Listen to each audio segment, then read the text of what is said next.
আসসালামু আলাইকুম। আমি ইয়াসমিন মাহমুদ বলছি। শুভ সকাল।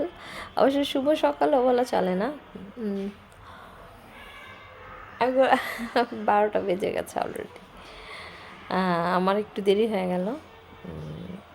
আসলে আমি ছোটোখাটো একটা ভিডিও করেছিলাম, কালকে ছেড়েছিলাম। বলেছিলাম আমি বেলি রোডে, 2 দিন ধরে বেলি রোডে ছিলাম। কেন ছিলাম ওটা বলিনি, বলেছিলাম পরে আপনাদেরকে জানাবো। এখনও ছোটোখাটো ভিডিওই করব। আসলে আমার মেয়েটা অসুস্থ হয়ে পড়ছিল হঠাৎ করে, ওর খুব শ্বাসকষ্ট হচ্ছিল। আমি ওকে মনোয়ারাতে দেখাচ্ছি, বেলি রোডে। ওর ওখানে চেক আপ হচ্ছে। প্রথম হয়েছিল ডক্টর মালিহা রশিদ, এটা হলো বাংলাদেশ স্পেশালাইজড হসপিটাল। এখান থেকে অনেক দূর হয়ে যায়। আর সবচেয়ে বড় কথা হলো আপা এখন বাংলাদেশের বাহিরে আছে। আমার মেয়ের ডেলিভারি ডেট হলো সামনে, আর উনি আসবে মার্চে, তো ওটা হচ্ছে না। তো মনোহরা তো আমি প্রথম দেখে রেখেছিলাম, তো ওখানেই আল্লাহর রহমতে এখন আবার করেছে। তো এখন আমার মেয়ে আল্লাহর রহমতে সুস্থ আছে।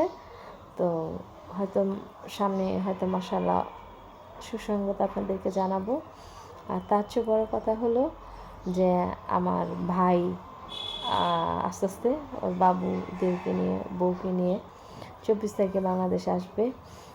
হয়তো ওদেরকে নিয়ে ছোটোখাটো একটা ব্লগ হবে, বাবুদেরকে নিয়ে, আমার ভাইকে নিয়ে, ভাই বউটোদেরকে নিয়ে।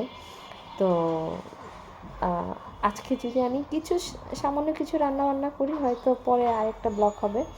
এখন আপনাদেরকে একটা সকালেরই জানালাম, আর আমি বলেছিলাম আপনাদের কাছে আপনাদের ব্লগে আসবো, জানাবো আমি কেন বেলি রোডে ছিলাম। আসলে আমার মেয়ে অসুস্থ ছিল দেখে আমি বেলি রোডে ছিলাম, 2 দিন ছিলাম ওখানে। এখন আল্লাহর রহমতে ভালো আছে। আপনারা আমার মেয়ের জন্য দোয়া করবেন, আর অবশ্যই আমার বাবা মা দুজনের জন্য দোয়া করবেন,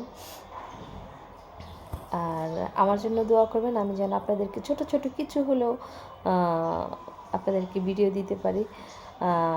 আর আমাকে অবশ্যই সাবস্ক্রাইব করবেন, লাইক দিবেন প্লিজ।